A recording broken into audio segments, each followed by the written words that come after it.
Okay, Facilitators of Farming God's Ways, Gardens of Faithfulness program. We're very excited about being able to launch this initiative with you. And these facilitator training modules are specifically geared towards you and assisting you in the practical elements after watching videos online. And so it's a great opportunity for me to be able to communicate directly with you, teaching you some skills that will help you to be able to overcome some of the little obstacles that you may encounter during the practical elements. So the first session that we're going to be covering today is the actual Gardens of Faithfulness practical. So you would have watched the video already, and the video is exceptionally very nice close-up. You'll see all the detail of that, and I'm not going to rehash that with you. But what I'm going to talk you through is how to actually get over some of the obstacles in the process. And the first one, when you come to a practical environment like that, you may have a very large group of people. So it's really important that before the time that you clear your area 1.2 meters wide by 2.2 meters long to be able to ensure you've got a little bit of extra space to be able to handle your garden.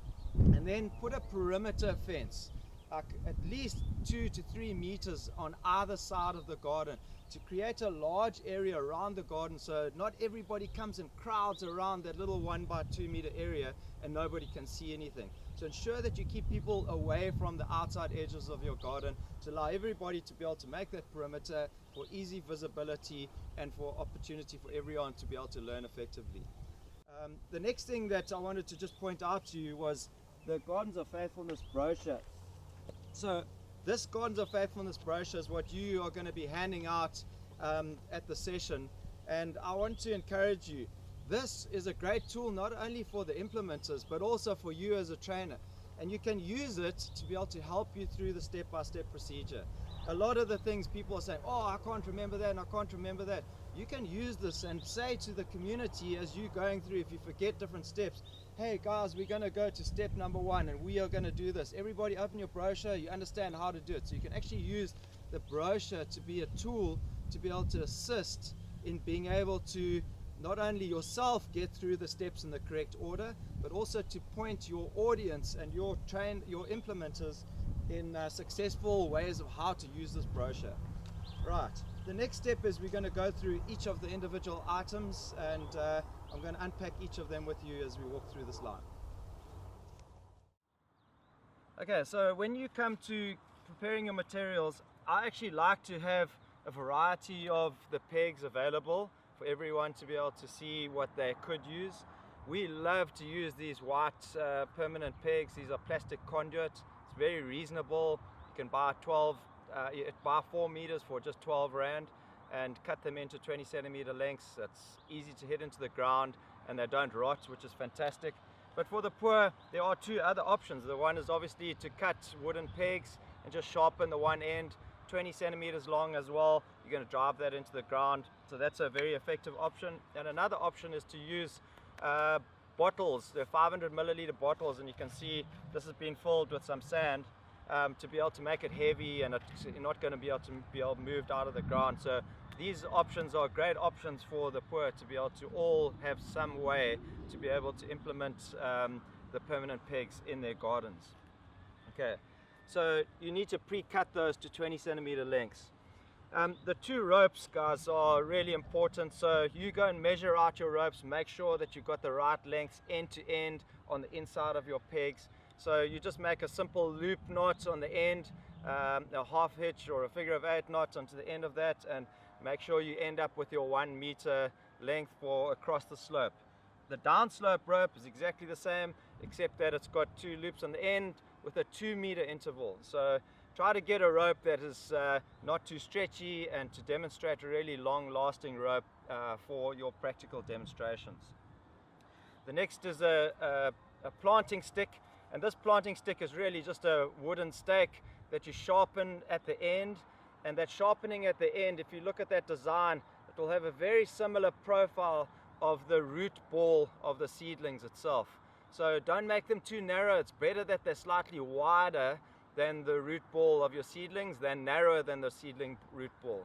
So you also measure out, and you've got about a 6 centimeter length to be able to ensure that that seedling can go all the way into the ground. So it's clearly defined like that. They can be longish ones like that. They can also be made into a T-bar creating the same principle, a hole in the ground called a double stick. Then your measuring stick, make sure this is very accurate, cut to 37.5 centimeters lengths. We will use this not only in the garden to lay out our gardens, but you'll also use yours for everyone to be able to cut their sticks from later on after the practical. You need a matchbox and you need a large piece of paper like a book, like the Farming God's Way Vegetable Guide. Then a fork. This is the best tool that there is available for fracturing.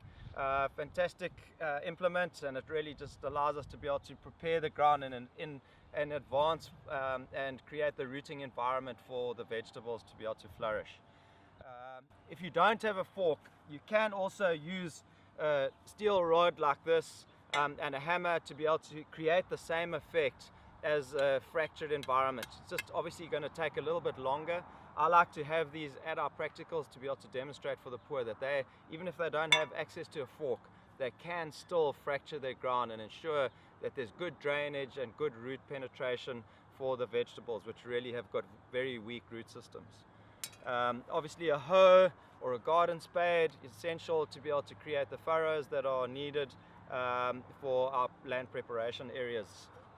Then 1 tablespoon and the 500 mils of wood ash. Okay, so everybody should have come to the training, your training, having collected the wood ash, and so that input should readily be available. We're going to be putting on heaped tablespoons, guys, not flat tablespoons, but heaped tablespoons of wood ash, 2 per furrow line.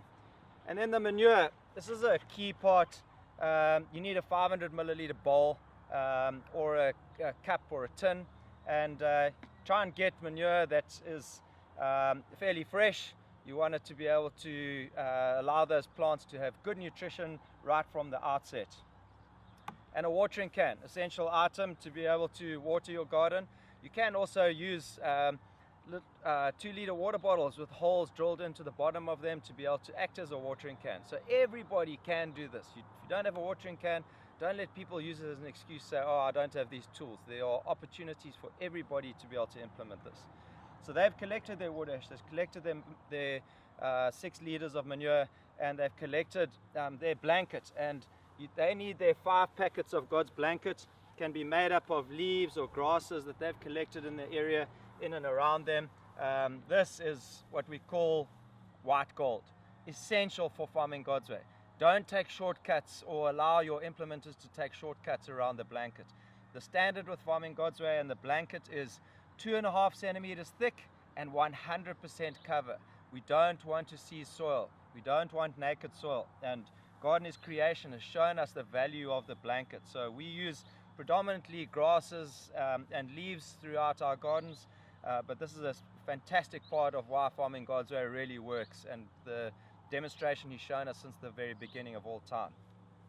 Your seedlings that you seedlings that you need for your garden, measure them out, guys. Don't go and start scratching around when you're doing your practical. Where the seedlings, to have them already laid out. So you need your 10 spinach seedlings, your 10 beetroot seedlings, and your 10 spring onion seedlings. These spring onion seedlings in this video are a little bit large. We don't want ideally them to be so big. They should be at around about 10 centimeters for your implementers to be able to take home. Bean seed as well. Just have everything pre-arranged, pre-organized, and your garden will flow properly. We also need to go through, after the practical, there are some key elements to get good implementation. So we actually use this baling twine, and it's very, very reasonable. For 1,000 meters you can buy it from companies for like really dirt cheap, and 1,000 meters of this can make 300 gardens literally. And so I would suggest that if you're wanting to get your implementers really on board, get a ball of this baling twine, and at the end of your practicals you're actually going to cut them into lengths. So I'm going to actually ask Robert if he'll just come here and help me. I'm going to show you how to do that. So just measure out 1.2 meter lengths and cut that 1.2 meters. So here's 1.2, Robert. There you go. Okay, so that 1.2 meter length, use that as a standard, and then get people to line up after your trainings, and they'll all come behind and they'll all cut their 1.2 meter length for their one side. So why 1.2 meters? Because we want to ensure that people can make their loops on either end and then adjust the second loop to be able to get exactly 1 meter. So we need a little bit extra to be able to get that meter to be able to close. So there we go.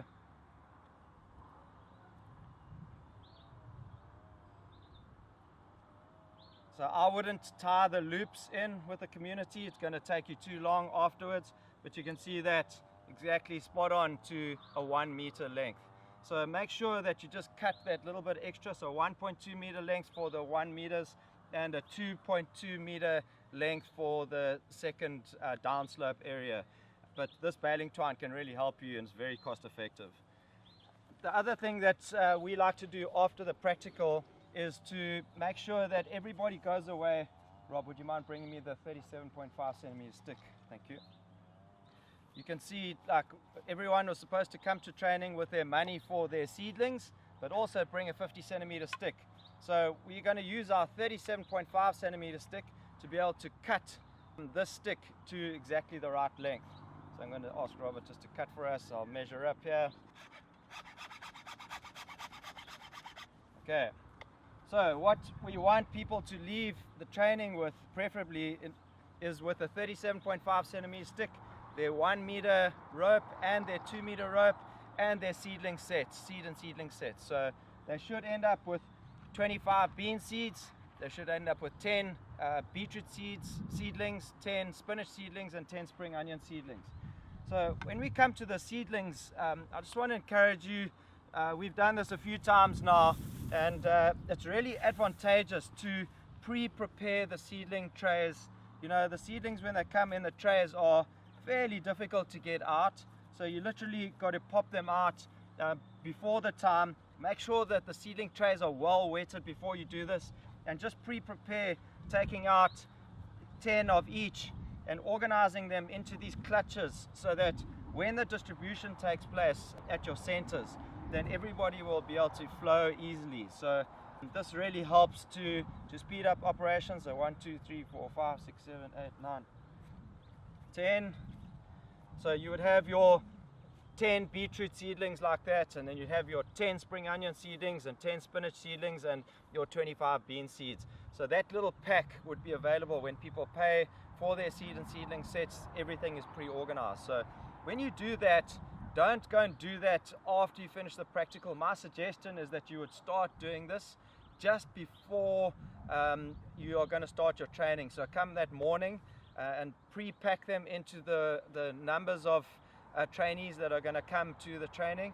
So if you've got 30 trainees, get 30 sets of these seedlings pre-organized and store them in a cool, shady space. But remember to water your seedlings in well before you remove them from the trays. The other thing about the seedlings, guys, is to please remember to encourage the implementers that they should be planting these seedlings very soon after receiving them. And I'm saying like preferably the first day, but a last resort 3 days and they should be in the ground. So try to get implementers to get a sense of urgency about the transplants of their seedlings. Okay, when you come to your garden, it's really important to be able to communicate with the audience that they need to be able to clear and level their garden of any weeds and any high spots in the garden. You're going to try to level those off as best possible. This is a really important part. So we're not talking about plowing. We're just trying to get a level surface, especially with vegetables. Really, really important to get as good a level as possible before beginning. So what about creeping grasses? Guys, just pull them out as much as you can. Don't go and digging them out. They're never going to, you're not going to get rid of them like that anyway.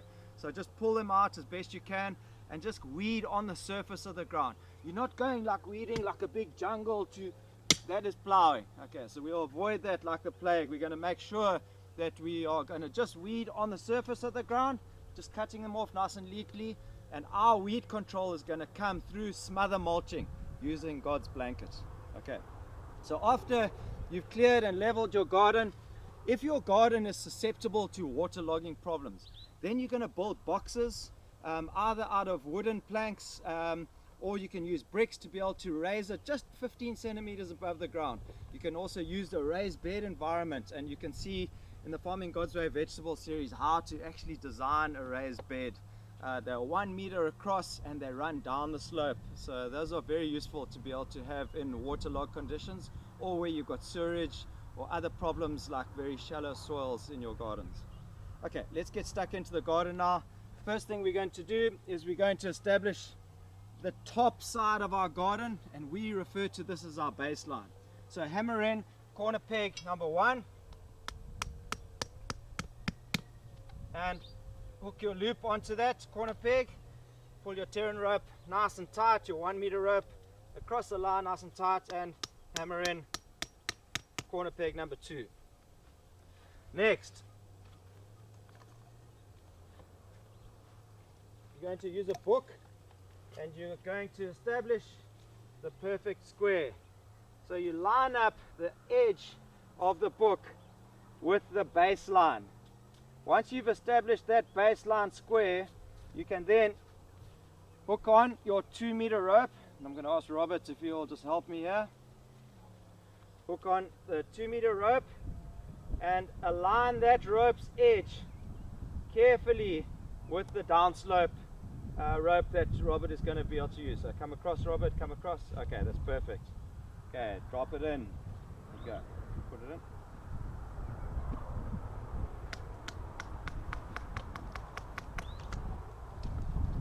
Then use your 37.5 centimeter stick, aligning it to each of the marks, and place from center to center, place your permanent pegs, row number 2, permanent peg, row number 3, permanent peg, row number 4, permanent peg, row number 5, permanent peg, row number 6. Okay. Next, we're going to move the downslope rope to the other side, and we're going to again use the book. Just leave that on, Rob. You're going to use the book to be able to establish a square. Now, this is something that we do slightly differently when we do the layout on a larger scale, and the reason why we're just using the book in this example is because we want to ensure a very simple process. So when we do layouts in the next session, you'll actually see we will bring that upslope rope to the bottom and the right hand side rope to the left. But in this example, we don't do that because we want the poet to simply adopt a very simple process here and not have any opportunity for confusion. Okay, let's place the temporary pegs on the left hand side flank. Again, establishing row number 2, row number 3,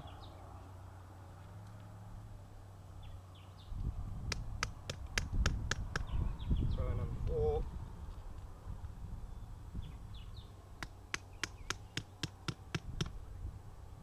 five,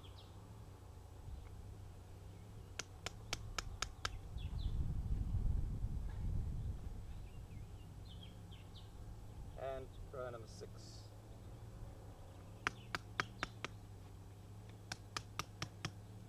Okay, the temporary pegs come out, so you're basically left with 6 rows equally defined. We will have a design. It will be 2 rows of fruit, 2 rows of leaf, and 2 rows of root crops. That design is very important as you're going to work this through with us as we look at the different rotation strategies. But that's basically a very simplistic design of how Farming God's Way would be implemented. Okay. The very next step is fracturing. So this is a very important aspect. We fracture the garden by putting in a fork and then pushing it in. You can see how hard this layer is in this garden right here. So I can't go any deeper. You don't need somebody jumping on the fork or anything like that. All you need to do is to press it and lift it back a little bit. Press it and lift it back a little bit. And you're going to try and go down to a fork depth. As you lift it back a little bit, it's going to be able to crack. All you should see is your 4 holes, that's all. We're not talking about lifting and turning soil, all that kind of thing. That's not the objective. Simplistically, across every single row line, we are going to fracture 10 centimeters across the line on every row.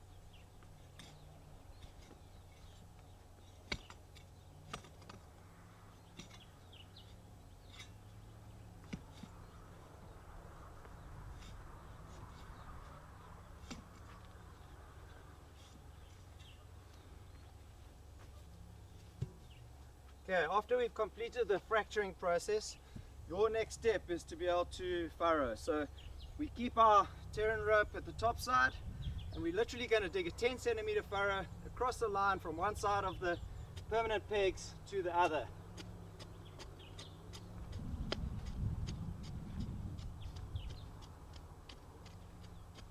You can check your depth by using a matchbox. A matchbox is 5 centimeters long, and so you can double check yourself by placing the matchbox inside to be able to make sure you're getting that accuracy in the furrow depth. Once you've dug your furrow 10 centimeters evenly across the slope, then place your terrain rope from one side to the other and go again.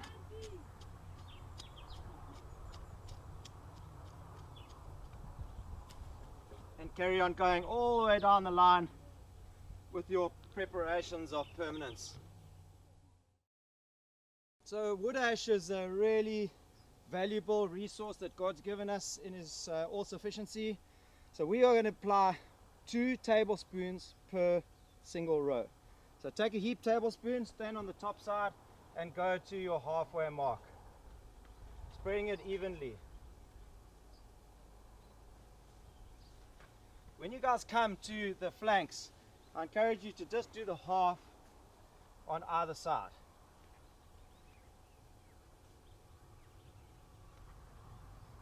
That way you're not stretching all the way across the line.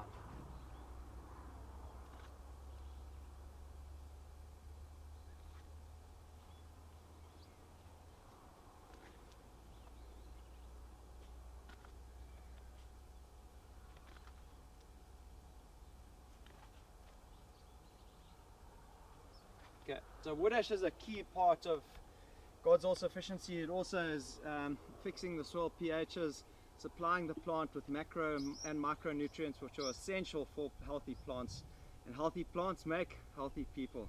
So we're really looking forward to making sure that you guys are using wood ash appropriately.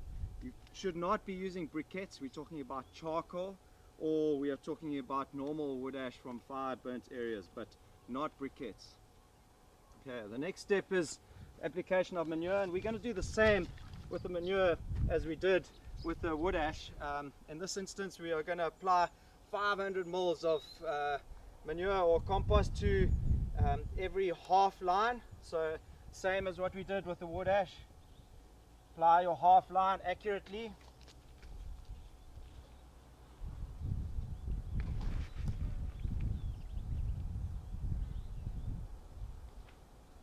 Bible says according to the measure you sow, you will reap. If you guys are going to sow sparingly, you're also going to reap sparingly.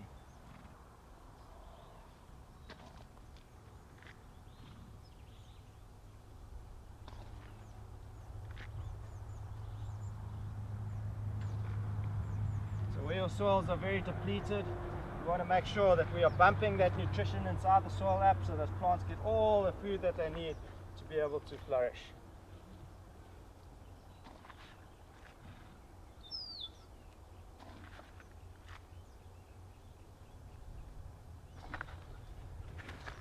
Okay, so whether you've got manure in your hand or compost in your hand, you have to use what's available to you. Most people are not going to enter this journey with compost available, so use what you have. You can use chicken manure, you can use kraal manure from goats, sheep, cattle, even horse manure. It's a principle of what you have in your hand. So stop looking for something that you don't have, use what you've got in your hand available to you. Next step is to cover completely level throughout the garden. Now this is also a step that in the typical farming God's way pattern, we would not necessarily always be doing this, but for simplicity of purpose, and that is to be able to reach the poor with a simple message, we are just going through a standard process here, and that's to cover all of the furrows completely level.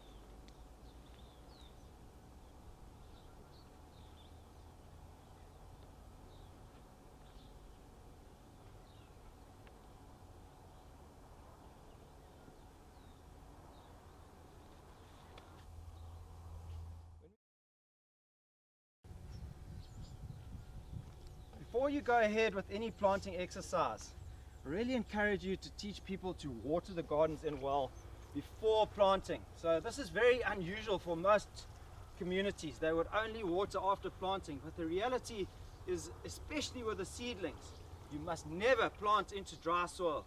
So we, on principle, will water the garden in really well to ensure that the soil is nice and moist, that when we plant our seedlings into the ground here, that they're going to be able to access nutrients straight away without losing the nutrients from the root ball.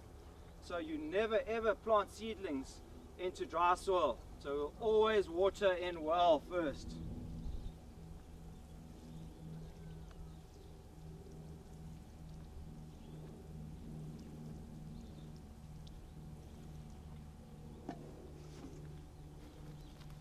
Okay. Then when you come to actual planting exercise, to remind the community, guys, Matchbox is a fantastic planting tool. In fact, the best planting tool on the planet. So we will use a matchbox to first define where the deepest part of that furrow is. Okay, and that is one matchbox downslope of that permanent peg. The other thing about a matchbox is very useful is that is the perfect depth of planting of beans. That's the perfect depth of planting of maize. So it's a really useful tool to have in the garden. Press in at just a 3 centimeter deep furrow, as deep as the width of a matchbox. Then one hand width apart, push the next 3 centimeter hole, and one matchbox apart, push a 3 centimeter hole all the way through that line.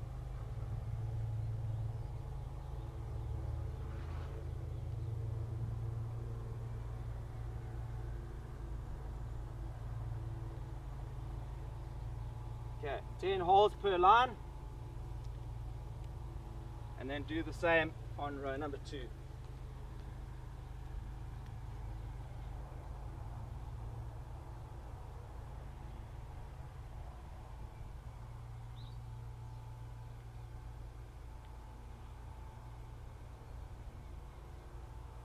Remember to twist the double stick, your planting stick, to be able to ensure that you firm up the walls of that area.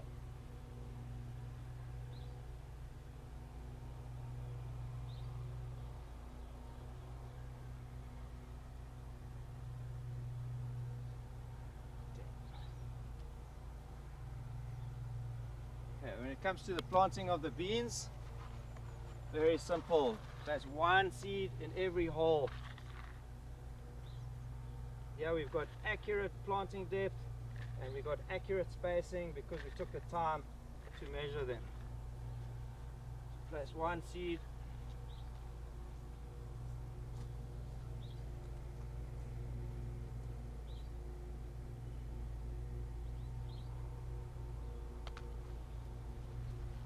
And literally come and pinch up, the hole closed, and then firm it up gently.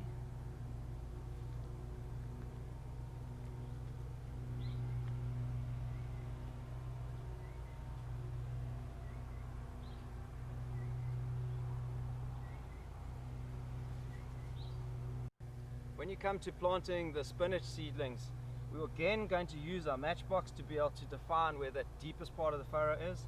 But now we are going to place just 5 holes across a planting line, and we're going to ensure that we get the full 6 centimeter planting depth.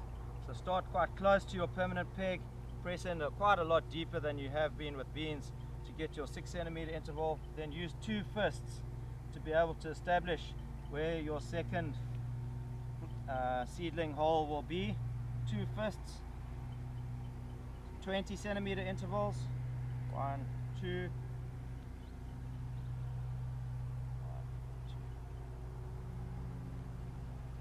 Okay, so 5 holes across the line, and then in row number 4 you're going to repeat the same process.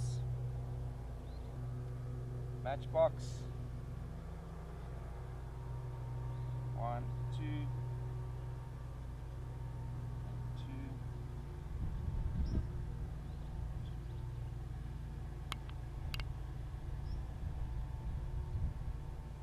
So 20 centimeter intervals, 5 seedlings across each line.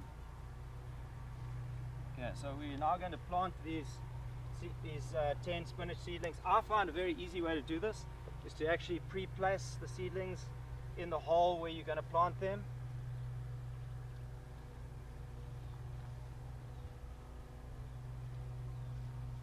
Of it. So literally going to be a simple procedure. Make sure you see the holes deep enough so that the crown of the seedling is sitting at the top side of the soil. Don't go too deep. The holes are too deep, you can see the seedlings buried. We don't want to bury the crown of that seedling. So it's to the right depth at the level of the soil, and then you come from the side and you literally just depress with your finger to firm up the soil around each of the seedlings and close that hole up. That's all that's required. You don't need to go poking around every single seedling. You're just going to place, firm up from the side, and close up that hole.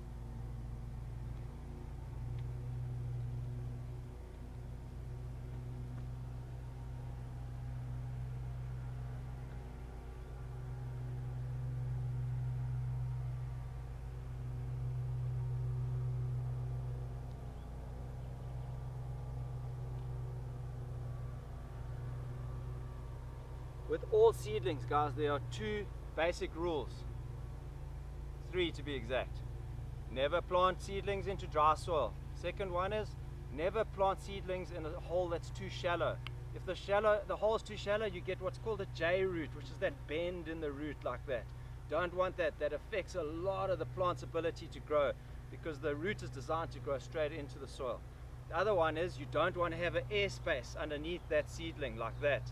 If you've got air spaces underneath the roots, they're also going to die off, and only the ones that grow into the side of the soil will actually produce anything. So we ensure that our seedlings have got a deep enough hole initially with a small air space that we will close that air space by pushing our fingers in from the side.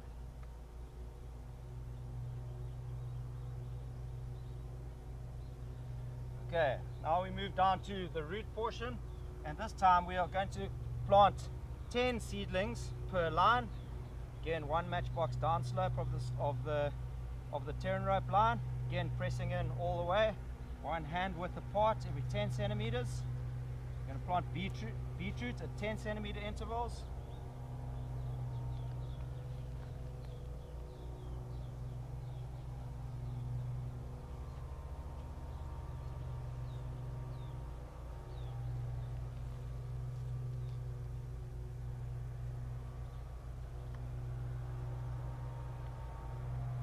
Of it.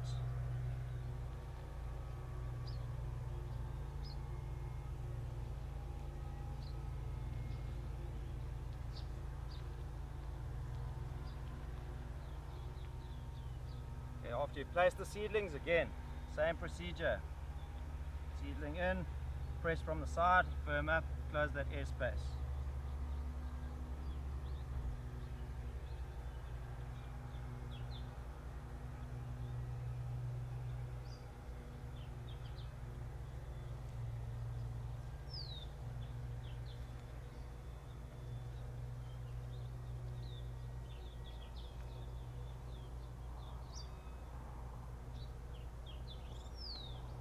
Okay, so 10 beetroot seedlings in, and our last root portion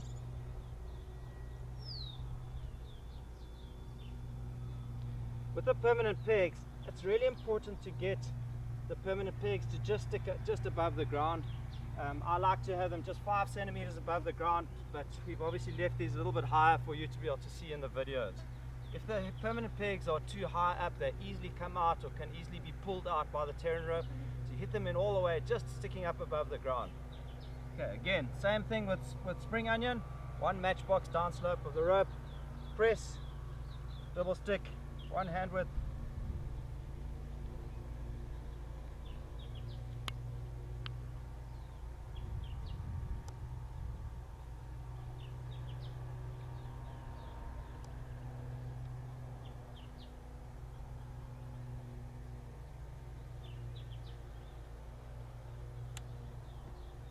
Thank you, Robert. Place your seedlings in position.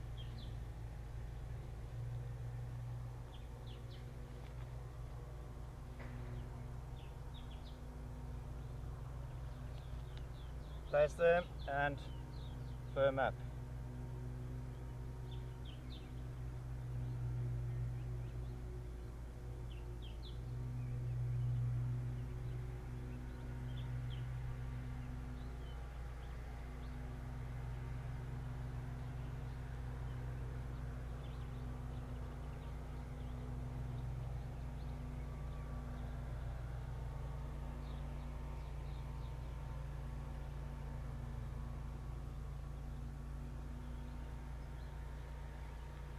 Okay, so as you can see, I've been talking into camera and I've often been standing on the top slope side. If I was doing this in a field scale, I would have been working on the bottom to be able to show, but I wanted to show you as we were walking. So just got to be careful where you stand here. You don't want to cause too much compaction very close to these lines, but really an effective way of planting seedlings. Push that hole just a little bit deeper and press from the side to close up that air space.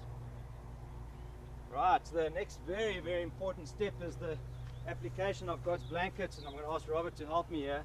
Guys, just remember, when you place the blanket on the beans, we don't want blanket on top of the bean furrows at all. We make sure that we keep that 5 centimeter gap on top of these bean lines so that they can germinate. Okay, so you can put blanket on the flanks on either side of the garden to ensure that there's no evaporative demand outside edges, but we're really going to be applying a blanket, you see, from permanent peg to permanent peg here. Apply it in here, but leave this space where the furrow is to ensure that these bean seeds that lie in that furrow line can actually germinate effectively.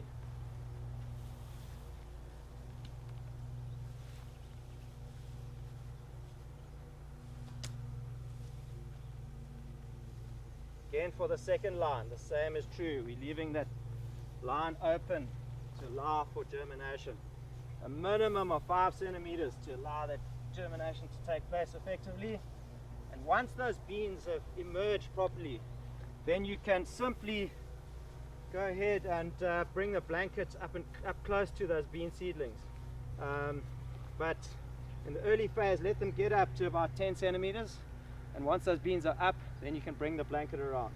When applying the blanket around the seedlings pre-planted, this is the advantageous part of seedlings. You get a good start, you can see the plants, you can work the blanket evenly between the seedlings. And as the plants get bigger, you can even add to the blanket to ensure that we're getting good 2.5 centimeter thick coverage throughout the garden.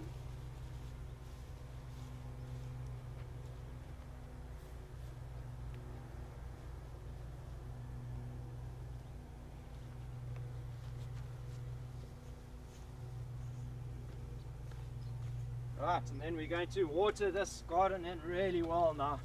If you're in a windy area, you can also water the blanket. It really helps just to stabilize the blanket.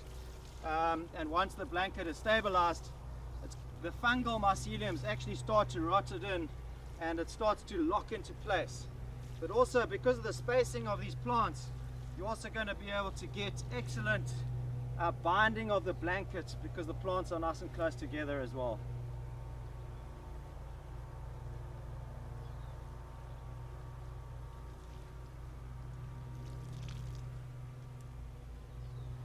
So these little gardens of faithfulness, they are incredible opportunities to be able to teach the poor. So I encourage you, at the site where you run your Gardens of Faithfulness training, let your Garden of Faithfulness be something that shines like the sun. Do it exceptionally well, do it to a very high standard. And according to the measure that you sow, it will be given back to you. So I want to encourage you, if you want lots of really successful implementers, do your Gardens of Faithfulness to a very, very high standard, so they'll all be able to follow your example as you lead by example. God bless you.